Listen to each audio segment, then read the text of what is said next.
Topik 8, perusahaan awam. Assalamualaikum warahmatullahi wabarakatuh. Nama saya Izam bin Syahmin, KID 1905041013 daripada Diploma Pendidikan Islam kelas 3 Kolej Pengajian Islam Johor Madrasah. Hari ini saya akan membentangkan tentang tajuk topik 8, iaitu perusahaan awam. Perusahaan awam ni, seperti yang kita semua tahu, perusahaan ni apa? Perusahaan ni adalah satu aktiviti ataupun syarikat ataupun perindustrian. Itulah kata yang sama dengan makna dia. Manakala awam ni adalah dimiliki oleh kerajaan ataupun kerajaan yang punya lah, ataupun di bawah agensi-agensi dia. Perusahaan awam ni dia merupakan kegiatan yang berkaitan dengan perindustrian ataupun kewangan ataupun pertanian ataupun komersial. Sama ada dia dimiliki serta dikuasai sepenuhnya oleh kerajaan ataupun bawah agensi-agensi kerajaan. Terdapat banyak aktiviti yang dilakukan dan dijalankan dalam perusahaan awam ni, bagi membantu meningkatkan ekonomi negara lah. Itu antara salah satu matlamat kenapa ditubuhkan perusahaan awam. Saya bagi satu, nanti kawan saya akan terangkan pada bab sebab-sebab kenapa ditubuhkan perusahaan awam ni. Antara salah satu dia adalah untuk meningkatkan ekonomi negara tu. Aktiviti yang dijalankan ni adalah antaranya menjual barangan ataupun menyediakan perkhidmatan, sama ada di dalam negara ataupun di luar negara. Di luar negara contohnya antaranya pelancong-pelancong datang ke Malaysia, dia sediakan perkhidmatan untuk pelancong-pelancong demi untuk mendapat keuntungan untuk meningkatkan ekonomi Malaysia lah.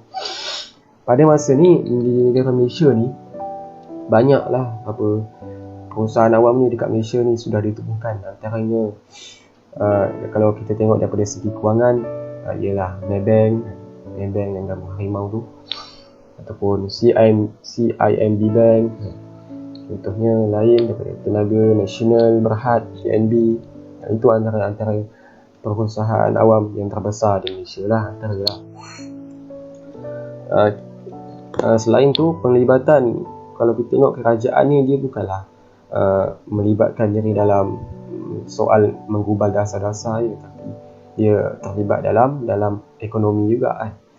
Demi untuk menjaga ekonomi tu, kerajaan sudah menubuhkan perusahaan awam ni lah untuk meningkatkan ekonomi.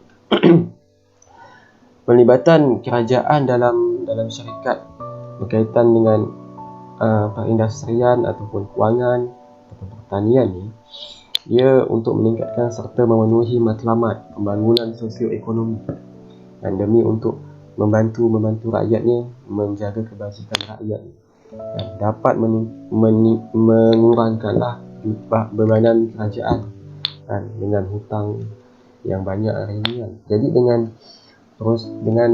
terbinanya syarikat ni ataupun perindustrian ataupun perusahaan awam lah kita sebut, jadi dapatlah mengurangkan bebanan kerajaan. Hutang-hutang tu dibayar dengan menggunakan keuntungan daripada perusahaan awam, dan dia menjadikan nilai tambah kepada pertumbuhan ekonomi, dan ia juga dapat memperkasakan lagi struktur ekonomi negara, serta ia akan meningkatkan lagi pertumbuhan ekonomi domestik.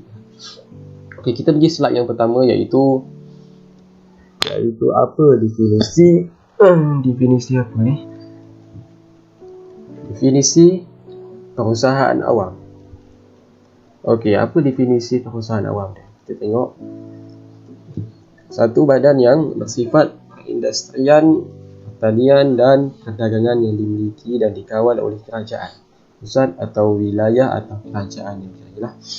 Macam yang saya kata tadi, perusahaan awam ni dia merupakan kegiatan yang berkaitan dengan perindustrian, kewangan dan komersial ataupun pertanian yang dikuasai sepenuhnya atau separuh oleh kerajaan, pusat sama ada kerajaan negeri dan agensi-agensi di bawahnya lah. Maksudnya ketua dia tu kerajaan. Dan antara kegiatan yang dijalankan oleh perindustrian awam ni termasuklah menjual barangan ataupun menyediakan perkhidmatan. Dia sama saja dengan swasta punya. Cuma bezanya dimiliki itu oleh siapa. Itu saja beza dia. Ataupun menyediakan perkhidmatan ni maksudnya dia sediakan perkhidmatan. Dia bukan jual barangan, dia sediakan perkhidmatan ni maksudnya sediakan tempat tinggal untuk pelancong-pelancong yang datang ke negara lah. Itu antara salah satu contoh lah. Di Malaysia ni terdapat banyak beberapa jenis perindustrian lah awam yang menjalankan aktiviti dalam pelbagai kegiatan ekonomi. Antara perusahaan awam yang terdapat di negara ini ialah perusahaan jabatan, perbadanan awam dan juga syarikat berkaitan dengan kerajaan GLC. Ketiga-tiga perusahaan awam ini memainkan peranan mereka tersendirilah untuk meningkatkan ekonomi negara. Okey, kita pergi slide yang seterusnya, slide yang ketiga, iaitu tentang menurut A.H. Hansen, apakah yang dimaksudkan sebagai perusahaan awam? Apa kata A.H. Hansen? Any commercial, financing, industrial, agricultural or promotional undertaking owned by a public authority, either wholly or through majority shareholding, which is engaged in a production and sale of goods and service and whose affairs are capable of being recorded in balance sheet and profit loss account. Maksud dia apa? Maksud dia any commercial, sebarang usaha komersial ataupun penjualan. Komersial ni kita kata perniagaan ataupun penjualan. Industrial, pembiayaan ataupun kewangan, financing industrial, kewangan lah di sini macam bank CIMB Bank, ataupun industrial ni perindustrian. Pertanian, agricultural, pertanian macam Ecobank kan, bank pertanian, Eco. Ataupun promotional undertaking, promosi yang dimiliki oleh pihak kerajaan, owned by a public authority, yang dikuasai oleh awam punya kerajaan.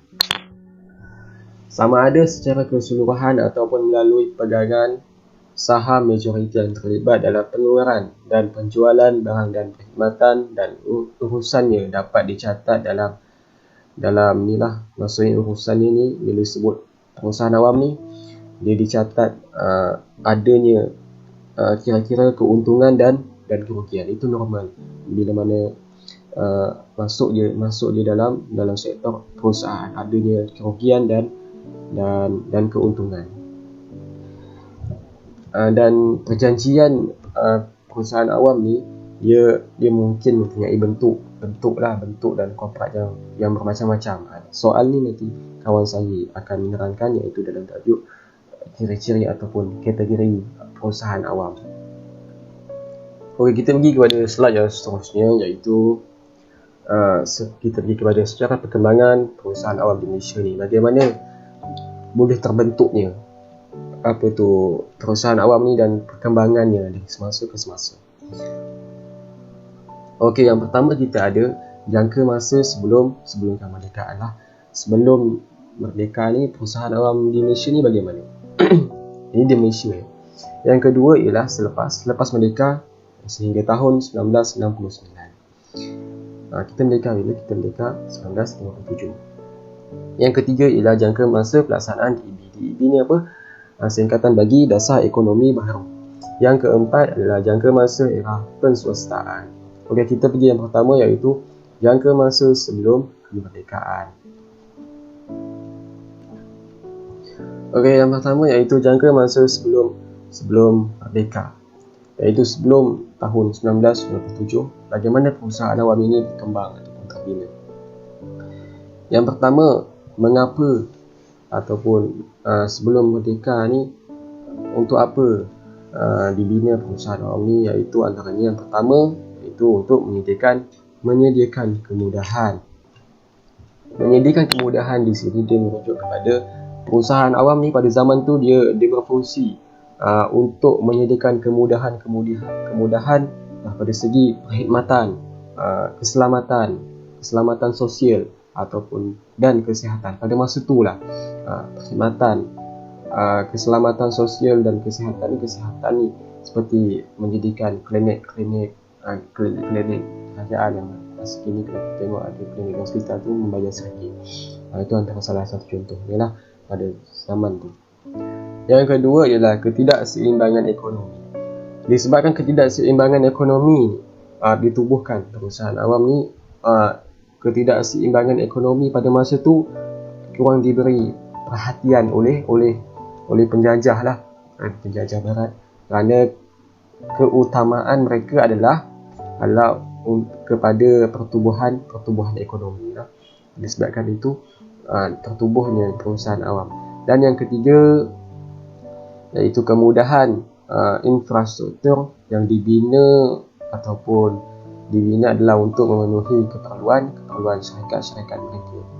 Yang ketiga, terdapat 23 buah perusahaan awam ni sehingga tahun 1957 terdapat 23 buah perusahaan awam ni, tetapi hanya RIDA dan FELDA sahaja yang memberi perhatian terhadap isu-isu ketidakseimbangan ekonomi. Okey, dua agensi ni sahaja yang memberikan perhatian terhadap ketidakseimbangan ekonomi, iaitu RIDA dan FELDA. RIDA ni apa?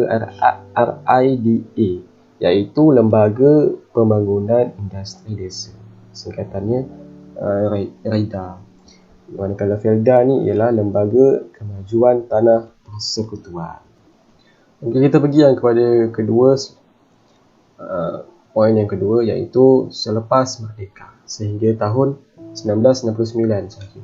Perusahaan awam selepas negara merdeka ni, yang pertama, peranan perusahaan awam sebagai agensi lah.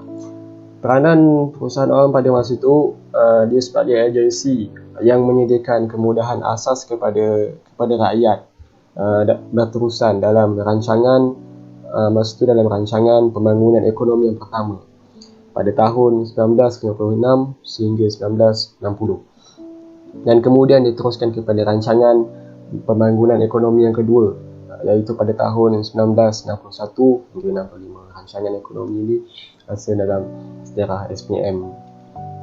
Kemudian yang kedua, RIDA dibubarkan. RIDA ni dibubarkan kerana apa?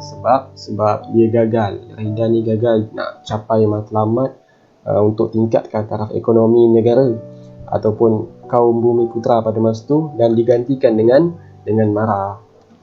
MARA ditubuhkan dengan MARA. MARA ni apa dia? MARA ni ialah Majlis Amanah Rakyat Malaysia, yang ditubuhkan oleh kerajaan di dalam parlimen. Kemudian MARA pun ditubuhkan.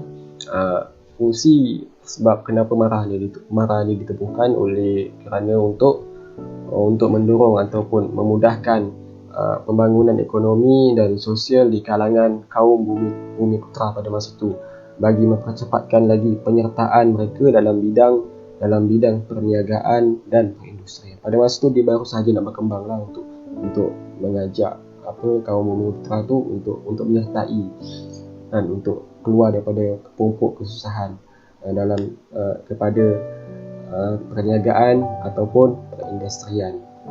Okay, seterusnya itu 38 perusahaan awam baru ditemukan pada masa ni, pada tahun daripada mula merdeka tu, iaitu 1957 hingga 1968.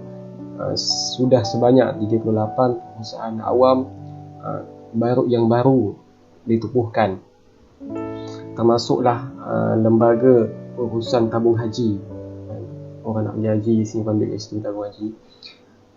Selain tu, iaitu lembaga pelabuhan Kelang, dan selain tu Porla dan Fama. Porla ni apa dia? Porla ni adalah singkatan, dia dalam bahasa Inggeris sebenarnya. iaitu Palm Oil Registration and Licensing Authority. Maksudnya apa? Maksudnya iaitu Lembaga Pendaftaran dan Pelesenan minyak kelapa sawit lah. Dia istilah kelapa sawit, Porla, dia panggil Porla. Manakala FAMA ni apa dia? FAMA ni ialah dalam bahasa Inggeris juga dia dipanggil Federal Agricultural Marketing Authority ataupun FAMA. Di bahasa Melayu dia merujuk kepada sektor pertanian lah. Kerajaan dia menyediakan ataupun input barangan pertanian di bawah agensi Kementerian Pertanian dan Industri Asas Tani, iaitu FAMA.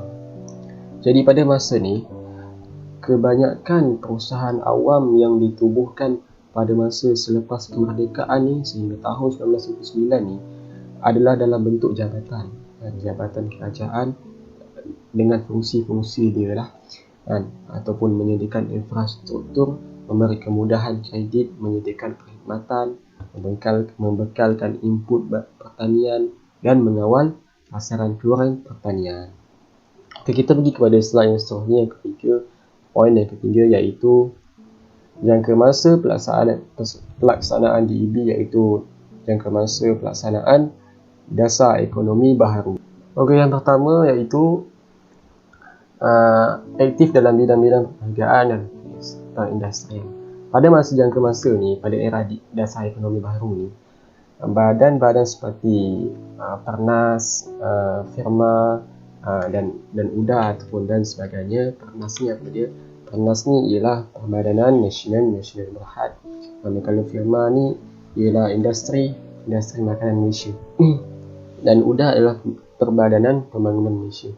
Pada masa ni, tiga perusahaan awam ni ataupun sebagainya, dia telah lama aktif dalam bidang perniagaan dan perindustrian, baik secara usaha sama maupun secara usaha persendirian.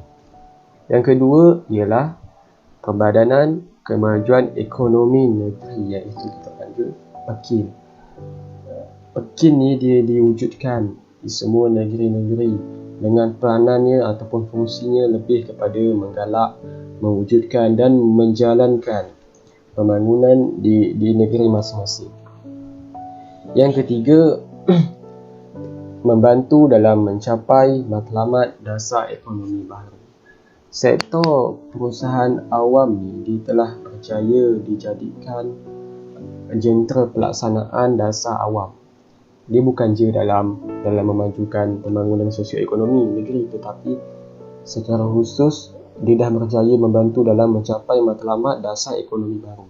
Dia dah capai pada tahap tu. Yang keempat, 60 perusahaan awam baru telah ditubuhkan. Di antara tahun 1999 telah sebanyak 60 perusahaan awam sudah ditubuhkan. Kita pergi kepada slide yang seterusnya, iaitu poin yang keempat, iaitu jangka masa pada era penswastaan. Yang pertama ialah peranan perusahaan awam. Di sini pada era penswastaan ni, peranan perusahaan awam ni dia mula berkurang pada era ni lah. Kerana apa? Kerana beberapa perusahaan awam ni telah diswastakan ataupun dilepaskan kepada milikan individu ataupun syarikat persendirian.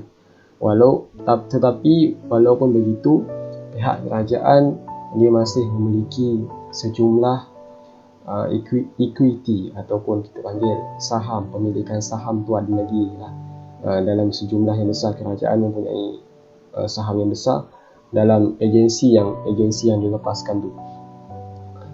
Jadi itu saja daripada jangka masa era perswastaan ni. Kita pergi kepada slide yang seterusnya. Okey, ini saya paparkan 5 syarikat awam paling besar dan kaya di Malaysia. Antara 5 syarikat yang terbesar dan kaya di Malaysia. Sila tonton.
itu saja daripada video tu kita dapat lihat bahawa yang pertama iaitu Sendabi, kedua iaitu CIMB Bank, yang ketiga Public Bank, keempat Tenaga Nasional, kelima Maybank. Kita dapat lihat di sini 3 daripada perusahaan awam yang terbesar yang telah dipaparkan di video tadi, 3 daripadanya adalah daripada sektor kewangan lah yang memegang tangga teratas. Okay, itu saja daripada saya. Sekian, terima kasih. Mohon maaf atas kekurangan. Assalamualaikum warahmatullahi wabarakatuh. Ciri-ciri perusahaan awam. Bismillahirrahmanirrahim. Assalamualaikum warahmatullahi wabarakatuh. Nama saya Muhammad Aiman Daniel bin Zainal Rashid, KID 190504131. Hari ini saya akan bercakap tentang ciri-ciri perusahaan awam dan lain-lain lagi lah. Kita akan seterusnya. Okey. Yang pertama sekali, ciri perusahaan awam. Pertama tadi, ia melibatkan bidang aktiviti yang pelbagai. Yang pelbagai ni maksudnya seperti perindustrian, pertanian, perdagangan dan perniagaan.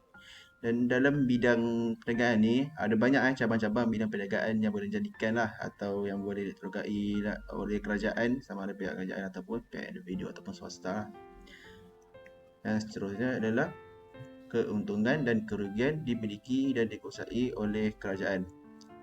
Sini ada perniagaan yang dijalankan kerajaan ni sepenuhnya ataupun sebahagiannya dikuasai. Sebab tu kalau kita lihat biasanya syarikat-syarikat milik kerajaan ni biasanya jarang bankrupt, walaupun dia mengalami kerugian. Contohnya syarikat penerbangan Malaysia, MAS. Walaupun syarikat MAS ni mempunyai masalah kewangan ke, tapi masih lagi dapat berdaya saing dan wujud sehingga sekarang lah. Disebabkan oleh sokongan daripada pihak kerajaan, dan MAS ni menjadi salah satu identiti lah syarikat penerbangan nasional negara. Sebab tu dia dikekalkan sebagai identiti negara kita. Kita pergi yang seterusnya.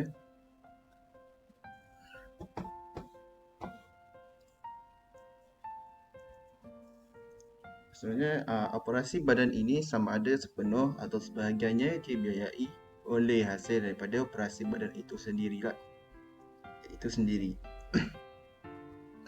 Ada yang mendapat modal daripada kerajaan dan ada juga yang dibiayai sendirilah, hasil kerjasama dengan agensi swasta. Dan swasta yang terlibat ni biasanya pihak kerajaan ni dia terlibat dalam urusan penguatkuasaan ataupun modal yang disalurkan. Bahagian operasi ni lebih kepada pihak swasta lah yang menguruskannya, iaitu operasi perjalanan syarikat tu lah. Dan seterusnya adalah menghasilkan dan menjual barangan atau perkhidmatan. Kat sini ada syarikat yang melakukan perniagaan seperti yang dikatakan, saya katalah tadi. Contohnya macam syarikat KTM atau dikenali Kereta Api Tanah Melayu lah, yang telah lama ditubuhkan dan menjadi salah satu syarikat perkhidmatan yang ada di Malaysia ni lah. Yang seterusnya, mempunyai bentuk organisasi yang berbagai seperti perbadanan awam, jabatan dan syarikat. Organisasi syarikat ni atau perusahaan awam ni dia lain lah macam perusahaan yang lain atau swasta. Kalau macam perusahaan awam ni, organisasi dia berada di bawah ataupun disilihi lah oleh perbadanan awam dan sebagainya lah. Contohnya macam saya kaji kat internet ni, salah satu syarikat yang saya kaji adalah syarikat Pernas lah, yang dimiliki oleh Menteri Kewangan, dan di mana sekarang ni syarikat Pernas ni dia bekerjasama dengan MIDEC, iaitu Kementerian Pembangunan Usahawan dan Koperasi. Dan Pernas ni sebelum ni dikenali sebagai PNS lah, dan sekarang ni dia telah menukar penjenamaan dia kepada Pernas. Okey, seterusnya Kategori perusahaan awam di Malaysia. Baiklah, ini adalah kategori perusahaan awam di Malaysia. Kita lihat. Yang pertama sekali adalah bidang pertanian dan pembangunan wilayah. Dan seperti yang kita lihat gambar sebelah kanan tu, itu adalah contoh gambar-gambar ni ya, bidang-bidang yang ditunjukkan. Yang kiri tu adalah Felda. Fedan ni dari bidang pertanian lah. Fedan ni biasanya di kampung-kampung lah. Contohnya macam dekat-dekat Johor ni, kat Kota Tinggi lah. Dekat sana ni banyak perkampungan yang berada di bawah naungan Felda. Dan pertanian yang ada di sana kebanyakannya macam kebun kelapa sawit lah. Kalau yang tu kalau yang ada dekat Kota Tinggi lah. Dan sebelah dia tu adalah logo Kejora. Kejora ni adalah sebuah agensi badan berkanun di bawah Kementerian Kemajuan Luar Bandar. Dan wilayah Malaysia berfungsi sebagai ejen pembangunan wilayah bagi kawasan tenggara negeri Johor. Dan Kejora ni ada dekat kawasan Johor lah, nama pun negeri Johor. Dan dia ada dekat 2 tempat ataupun daerah. Satu dekat Keluang dan satu lagi dekat Desaru ataupun Kota Tinggi lah. Kemudian adalah pedestrian lah dan perdagangan. Seperti gambar kita lihat tu, ada udar, pernas, dan juga ada satu lagi Tumara lah. Seterusnya adalah perusahaan dari segi kewangan seperti bank pertanian atau sekarang lebih dikenali sebagai agrobank lah dalam gambar tu. Kemudian Base Simpanan Nasional ataupun disebut BSN lah, atau sebagai ataupun yang lain lagi seperti tabung haji, bank CIMB Bank lah. Itu adalah sebahagian sahamnya dimiliki oleh kerajaan. Dan apa yang dapat dilihat kebiasaannya lah, macam bank BSN ni dia tak sama macam bank yang lain lah, terutamanya dari segi operasi perusahaan tu lah. Kalau waktu cuti ni dia akan mengikut waktu kerajaan lah, maksudnya macam waktu kerajaan cuti dia akan tutup dia punya waktu operasi dia lah. Kalau bank yang lain yang swasta dia masih beroperasi, kalau bank swasta. Dia terbalik sebab BSN ni dia akan ikut masa kerajaan dan dia punya operasi dia lah. Seterusnya adalah kemudahan utiliti dan keperluan perkhidmatan. Seperti kalau kita lihat dalam gambar tu adalah TNB dan KTM. Tapi sebelum dia diswastakan, TNB ni dipanggil LLN iaitu Lembaga Elektrik Negara. Dan apabila berlakunya perswastaan ni, dari segi pengurusan, dari segi perkhidmatan, ia lebih meningkat berbanding sebelumnya atau lebih baik. Walaupun kita lihat dalam agensi kerajaan ada beberapa masalah. Biasanya kalau melibatkan kerajaan ni, dia melibatkan masalah birokrasi lah, maksudnya dari segi kelulusan, dari segi peraturan tu macam tak berapa memperangsangkan lah. Tapi dah lepas diswastakan ni, perusahaan ni menjadi lebih bagus lah ataupun lebih cekap. Peraturannya lebih mudah lah berbanding sebelum ni. Contohnya kalau kita tak bayar bil elektrik ke dalam tempoh 3 bulan mungkin akan dipotong. Tapi sebelum TNB diswastakan, contohnya macam pemilik rumah ni membuat rayuan, dia tidak akan dipotong lah. Kadang-kadang ada yang sampai berbulan-bulan tak bayar bil. Tapi sekarang selepas diswastakan dia akan potong terus lah. Kat sini kita nampak macam lebih tegas lah lepas diswastakan. Sama juga macam bil air dan bil lain-lain. Semua tu dia akan potong lah. Kemudian perbadanan yang bertujuan memajukan ekonomi negeri-negeri dalam pelbagai bidang ekonomi, khususnya perindustrian. Contohnya Perbadanan Kemajuan Ekonomi Negeri di setiap negeri lah. Kalau tengok dalam gambar tu, itu adalah PKNM dan PKNP. PKNM tu maksudnya adalah Perbadanan Kemajuan Negeri Melaka lah, dan PKNP itu adalah Negeri Pahang. Dan dalam mana-mana perusahaan dia sebenarnya ada kebaikan ataupun keburukan lah yang tersendiri bila dia diswastakan ataupun tidak diswastakan. Biasanya kalau diswastakan ni dia akan melibatkan kos yang lebih mahal lah, ataupun bayaran dia semakin meningkat lah berbanding kerajaan. Contohnya macam klinik ataupun hospital. Tapi kalau dari segi pengurusan dia akan lebih cekap. Itu dia punya beza lah. Seterusnya adalah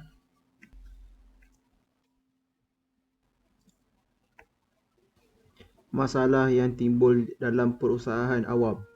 baiklah, ini adalah masalah yang timbul dalam perusahaan awam.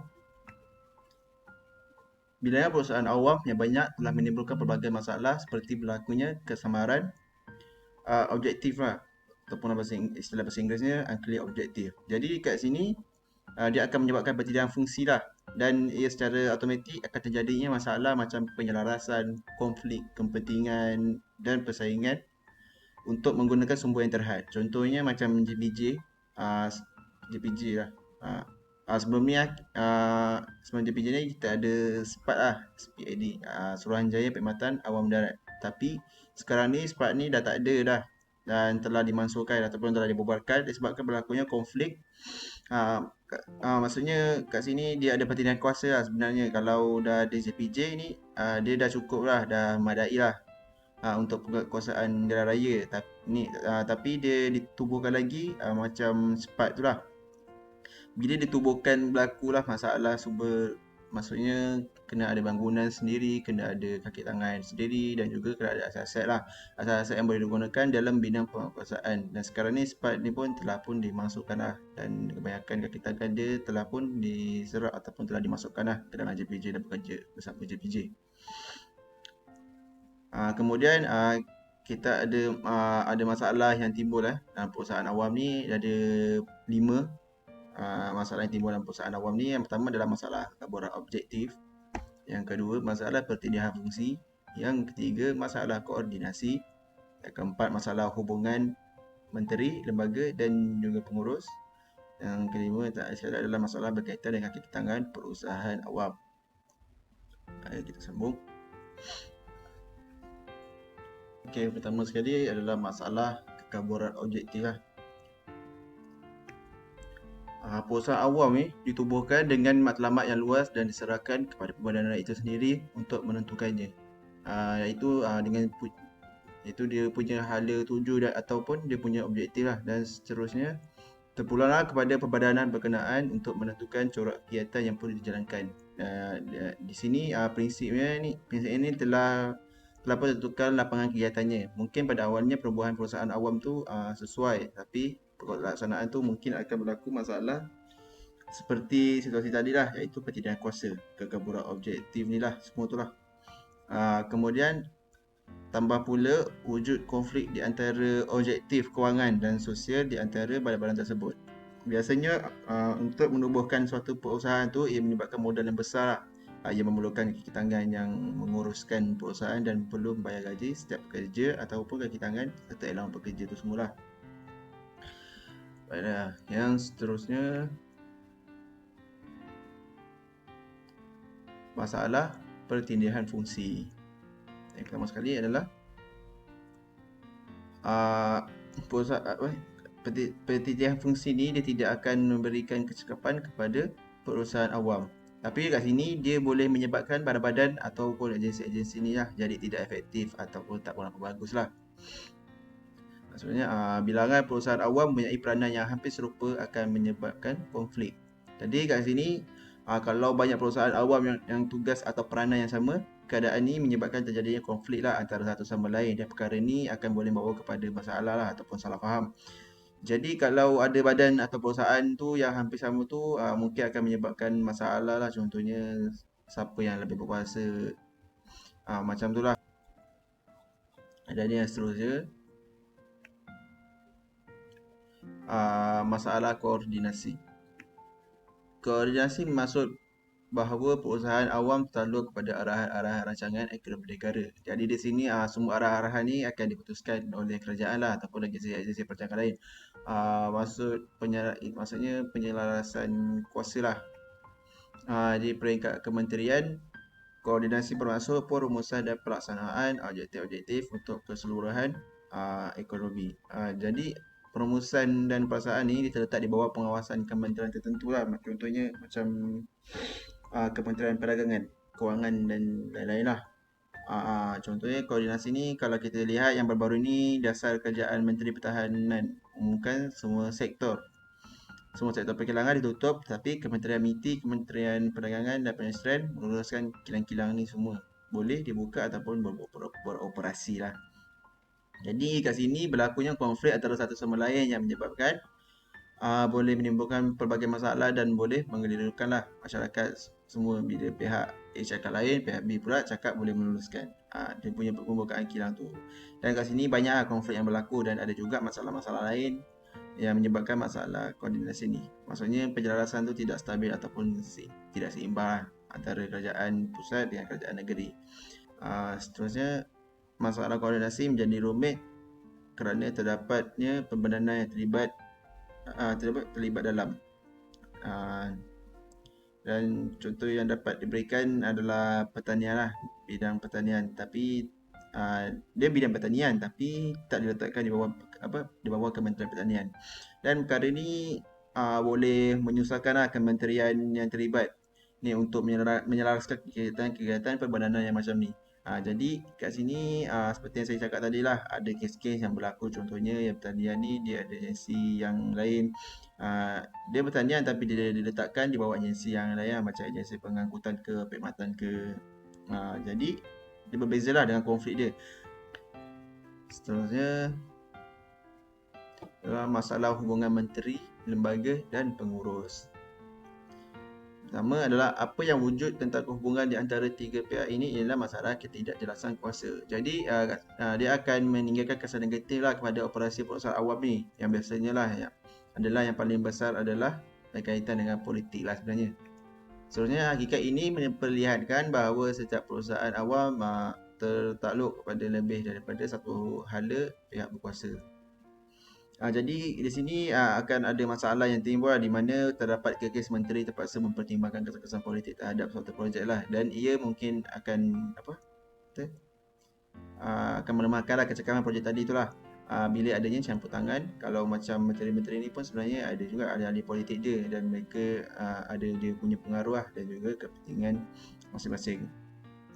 Bila dia nak meluluskan suatu projek tu, biasanya dia akan melihat pada apa yang dia akan dapat lah. Contohnya macam sokongan ke atau apa-apa urusan yang dilakukan akan dipermudahkan lah bila adanya ahli-ahli politik yang memegang jawatan penting lah. Betul lah, dia lebih cepat mendapatkan satu kelulusan tu. Maksud dia kat sini macam apa yang dia dapat lepas dia buat satu tu lah. Dia juga mendapat atau ahli politik antara kerajaan pusat dengan kerajaan negeri ke yang berbeza dari segi politik dia, yang akan menyebabkan lambat berlakunya kelulusan lah atau bajet yang diterima.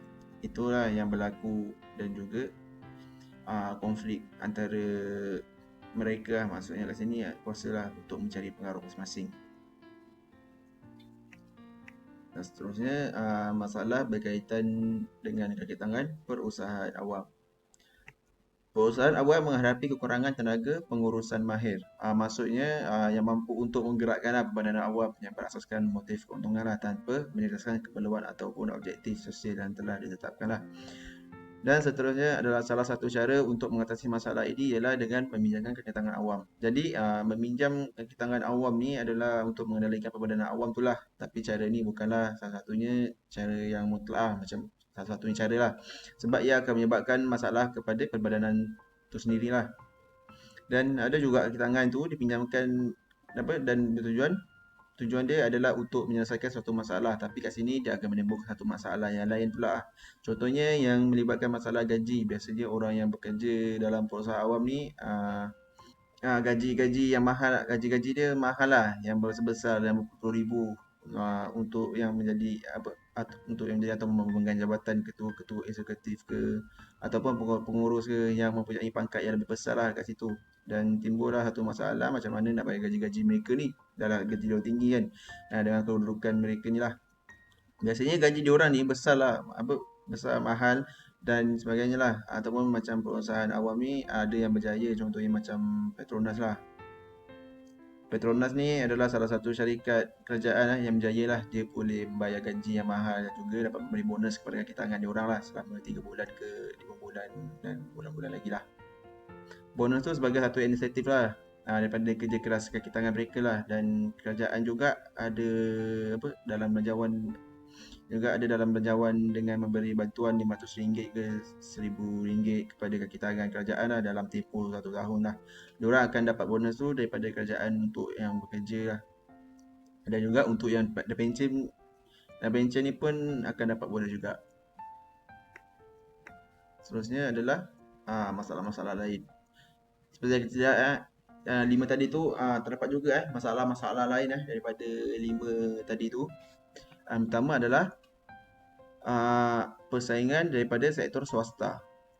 Ada juga perdagangan yang dijalankan kerajaan dan ada juga perdagangan yang dijalankan oleh pihak swasta. Contohnya macam TNB. TNB ni adalah syarikat pembangkang tenaga elektrik lah, seperti yang kita tahu. Dan sebenarnya dalam TNB ni ada syarikat-syarikat yang membangkang tenaga elektrik mereka sendirilah. Maksudnya macam syarikat LPP contohnya dekat Sabah Sarawak.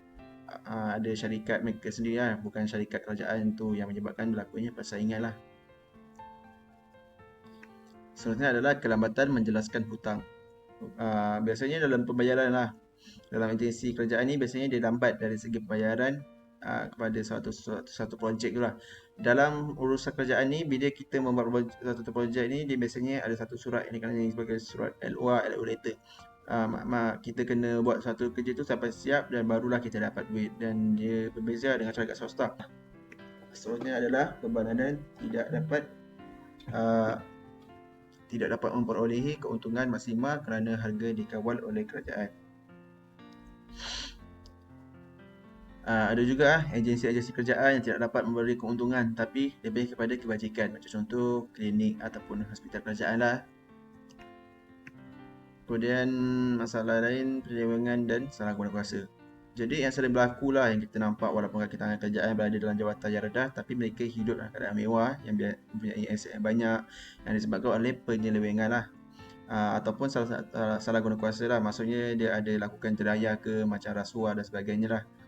Seperti yang kita lihat dekat media-media sosial ke ataupun dekat TV, di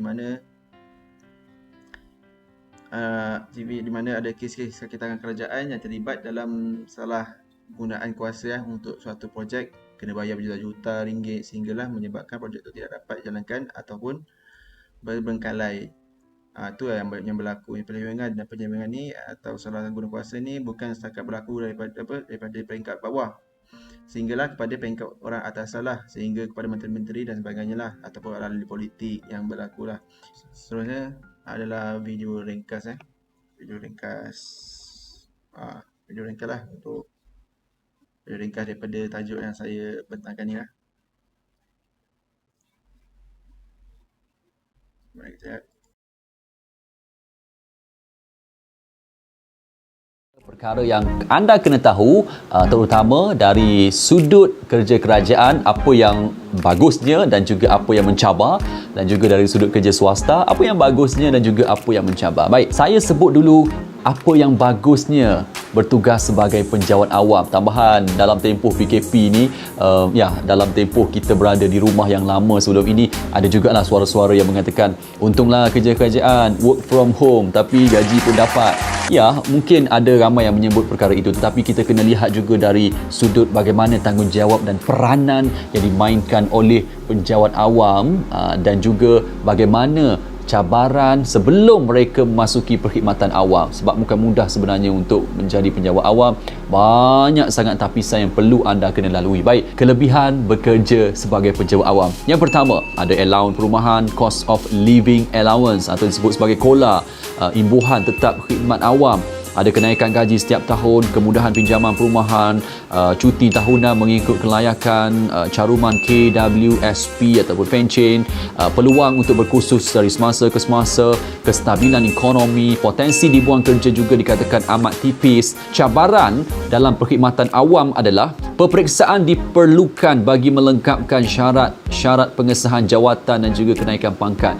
Nak masuk dalam skim perkhidmatan awam ini bukan satu perkara yang mudah. Anda kena melalui uji bakat, temu duga, peperiksaan dalam talian. Itu sebelum masuk. Bila anda dah memang diserap sebagai penjawat awam, dah dapat surat tawaran, itu belum confirm lagi. Anda diberi masa lebih kurang dalam masa 3 tahun untuk anda melalui beberapa siri ujian pula, dan kalau anda lepas, barulah anda akan disahkan jawatan sebagai penjawat awam. Kalau tidak lulus, akhirnya dalam masa 3 hingga 5 tahun, kemungkinan besar anda tidak akan disahkan jawatan tersebut dan anda bukan lagi penjawat awam. Maksudnya sebelum masuk pun kena ada satu tapisan, dah masuk pun nak melalui satu proses lagi sebelum anda disahkan jawatan. Itu sangat-sangat mencabar bagi saya. Ada satu perkara lagi adalah gaji pokok penjawat awam. Kita tahu tidaklah setinggi mereka yang bekerja di peringkat swasta. Ini kita kena faham. Dan satu lagi yang paling penting yang kita kena tahu bila sebut tentang penjawat awam adalah posting kita tidak tahu di mana dan anda kena akur kepada arahan. Itu sangat penting. Kalau mungkin anda berada di Kuala Lumpur, bila anda masuk sebagai penjawat awam dan anda akhirnya dihantar bertugas ke kawasan pedalaman yang agak jauh dengan kawasan anda tinggal, nak atau tak, anda kena akur dengan perintah tersebut. Jadi posting di mana-mana kita kena akur, dan itu mungkin cabaran kepada penjawat awam. Baik. Okey, baiklah, sekian dari saya. Assalamualaikum warahmatullahi wabarakatuh. Bismillahirrahmanirrahim. Assalamualaikum warahmatullahi wabarakatuh. Nama saya Amir Burhanuddin bin Yusof. Hari ini saya akan membentangkan tentang sebab-sebab perusahaan awam. Jadi antara sebab-sebab perusahaan awam yang pertama, keperluan kerajaan dalam menjadikan inisiatif pembangunan. Maksudnya sebuah kerajaan ni nak menyediakan inisiatif pembangunan ni untuk pembangunan dari segi sosioekonomi, dan juga pembangunan untuk menambah baik infrastruktur yang ada di dalam negara. Itu yang pertama. Kemudian yang kedua, kewujudan prioriti pembangunan yang khusus, keutamaan pembangunan yang khusus. Maksudnya dalam sebuah bajet kerajaan. Dalam sebuah bajet kerajaan, dalam bajet kerajaan ni ada pembangunan yang menjadi tumpuan. Dan akan dibahagikan mengikut kementerian masing-masing. Contohnya kalau Kementerian Kesihatan akan mendapat bajet untuk menambah baik dan juga membina lebih banyak hospital kerajaan dan juga klinik-klinik yang khususnya di kawasan luar bandar. Sebab mungkin di kawasan luar bandar ni kan, kalau nak dari segi klinik ni, mungkin kalau ada klinik pun dari segi klinik swasta kan, dan kosnya mungkin agak mahal. Jadi kerajaan perlu bina melalui Kementerian Kesihatan ada bajet untuk membina klinik kerajaan ataupun hospital kerajaan di kawasan luar bandar.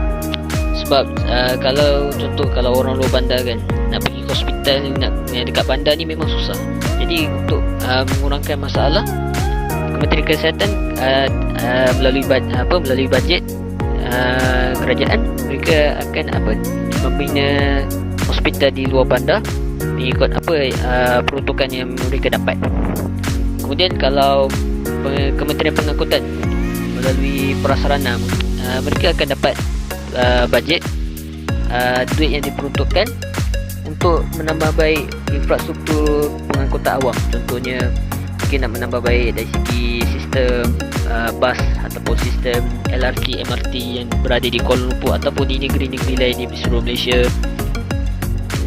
Kemudian yang ketiga, mewujudkan keseimbangan agihan pendapatan di kalangan rakyat. Supaya kekayaan kita akan dapat secara adil dan saksama. Maksudnya semua orang dapat. Semua orang yang bekerja di bawah syarikat perusahaan awam, semua akan dapat duit yang mereka dapat, yang mereka janjikan. Dan kalau tak seimbang, maksudnya kalau mereka agihkan pendapatan secara tak seimbang, mereka akan berlaku macam masalah dari segi salah faham, gaduh kan. Sebab ada yang dapat lebih, ada yang dapat kurang. Jadi kerajaan ni kena seimbangkan agihan pendapatan supaya kekayaan sebuah negara ni akan lebih adil. Kemudian yang keempat, sebagai alat mempercepat proses pembangunan. Kemudian yang kelima, menyelamatkan perusahaan swasta yang mengalami kerugian. Contohnya kalau ada satu syarikat swasta ni, dia mengalami kerugian dari segi masalah kewangan ataupun masalah kekurangan pekerja. Jadi perusahaan awam ni boleh membantu perusahaan swasta dengan cara mungkin memberikan dana sumbangan kepada syarikat perusahaan swasta, ataupun mungkin membantu perusahaan swasta untuk mendapatkan lebih banyak pekerja supaya tidak mengalami bankrupt dan tidak dibubarkan. Kemudian seterusnya, dapat mengurangkan masalah kemiskinan di kalangan penduduk luar bandar. Contoh, kalau tak ada perusahaan awam kan, jadi macam mana penduduk di luar bandar ni nak dapat kewangan? Jadi dengan tutupunnya perusahaan awam, contohnya Felda dan Felkra, penduduk-penduduk luar bandar, khususnya peternak peternak ladang kelapa sawit lah, yang ada yang di luar bandar ni, bila mereka bekerja di bawah perusahaan awam, khususnya Felda yang dekat luar bandar, secara tidak langsung mereka akan dapat pendapatan yang mereka inginkan dan mengurangkan masalah kemiskinan. Maksudnya setiap penduduk luar bandar yang bekerja ni, mereka akan dapat duit dan mereka tidak akan berasa miskin. Maksudnya mereka ada duit yang mereka inginkan untuk apa, nak bayar kos hari hidup dan sebagainya.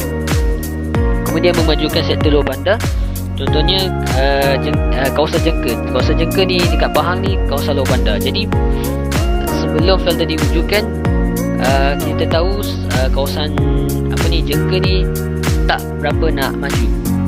Jadi dengan tertubuhnya Felda, kemudian mereka melakukan pembangunan di kawasan Jengke.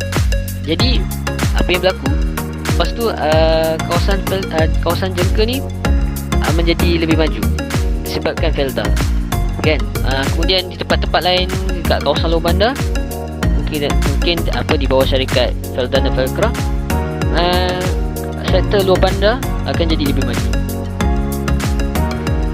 Kemudian seterusnya, menggalakkan kaum Bumiputera bergiat lebih aktif dalam ekonomi. Maksudnya perusahaan awam, mereka mengajak, mereka galakkan kaum Bumiputera khususnya kita sebagai orang Melayu, kita pun kena lebih terlibat, kena lebih aktif dalam ekonomi supaya ekonomi tidak akan dimonopoli secara sepenuhnya oleh kaum lain.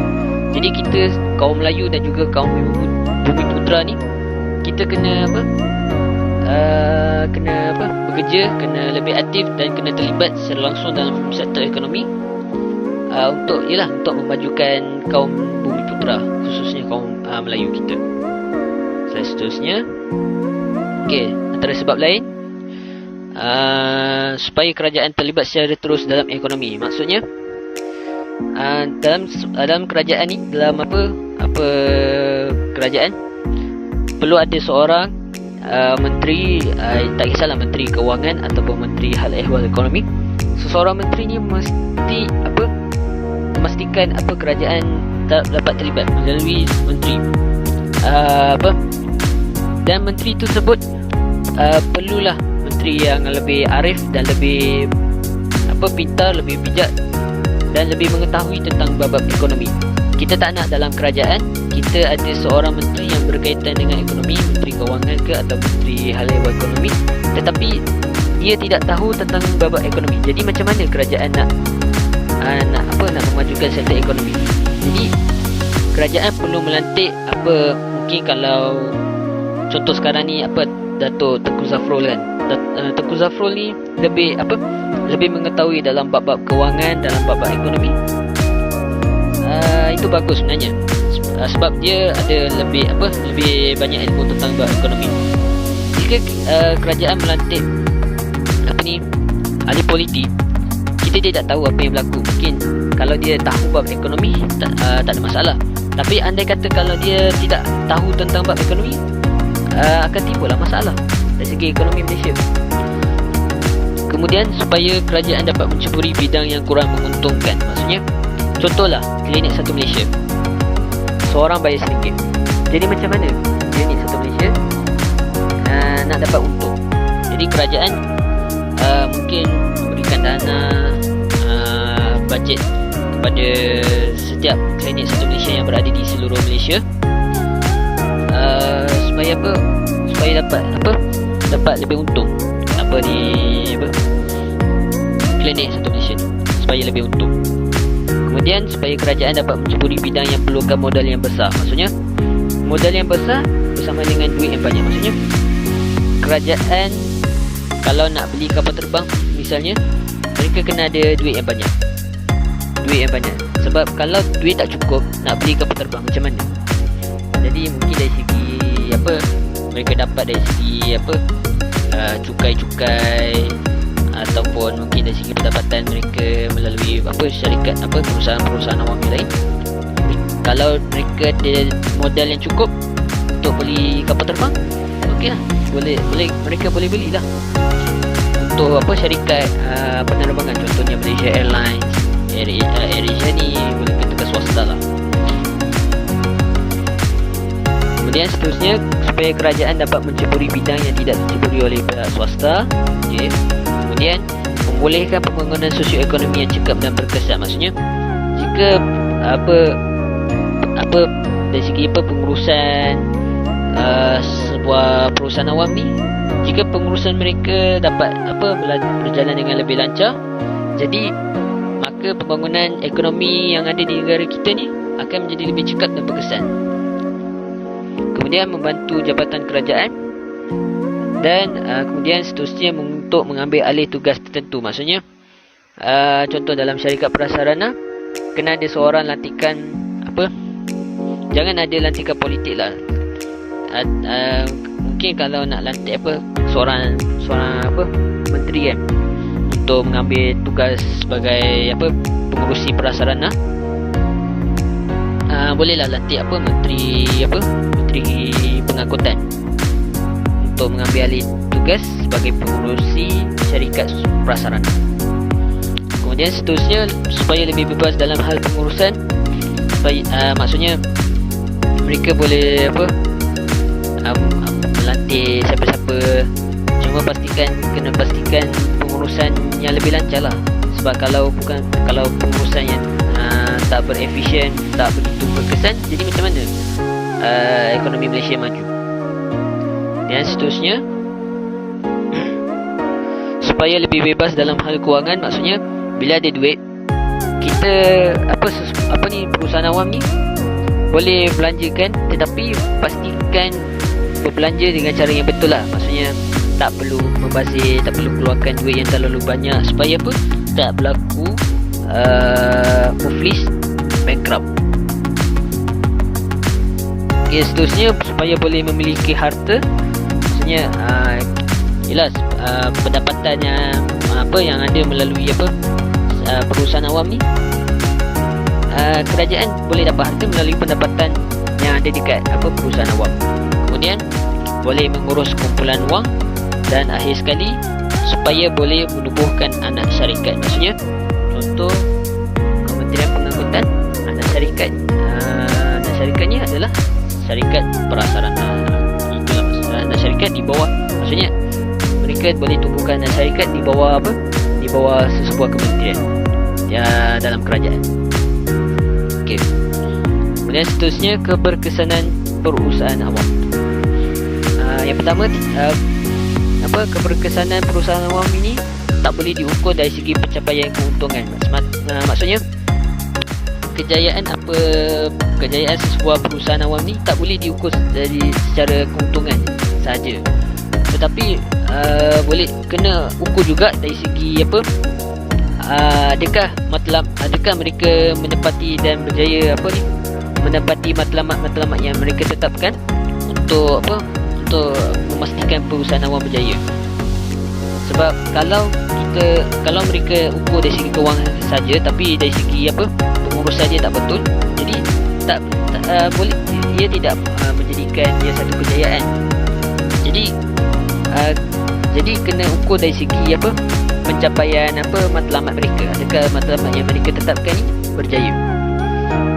Khususnya untuk badan kewangan, badan kewangan ni keuntungan boleh dijadikan pengukur. Maksudnya kewangan kan, keuntungan, sebab mereka berkaitan dengan kewangan lah. Kalau mereka dapat untung yang lebih banyak, jadi mereka lebih berjaya lah. Tapi kalau mereka dapat lebih banyak kerugian, rugilah, tak dapat lah, tak dapat berjaya lah sebuah ni. Contohnya bank muamalat, bank rakyat, BSN. Jadi bila mereka mereka mendapat lebih banyak keuntungan, lebih berjaya lah.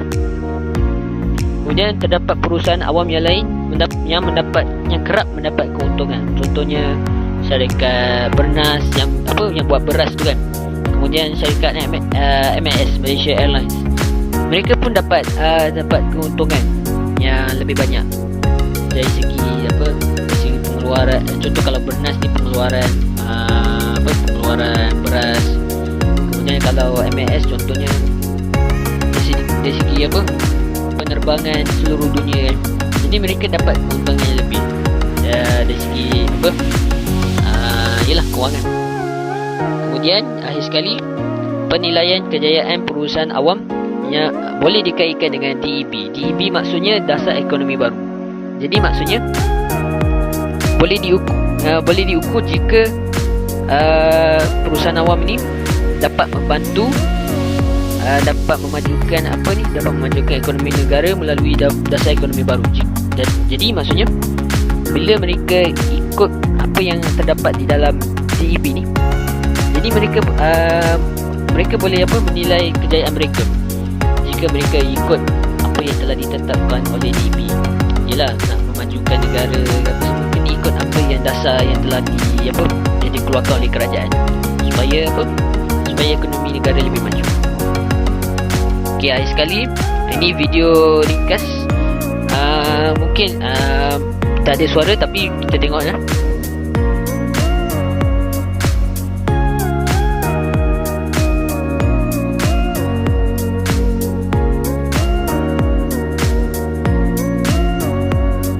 Antara sebab-sebabnya secara ringkas.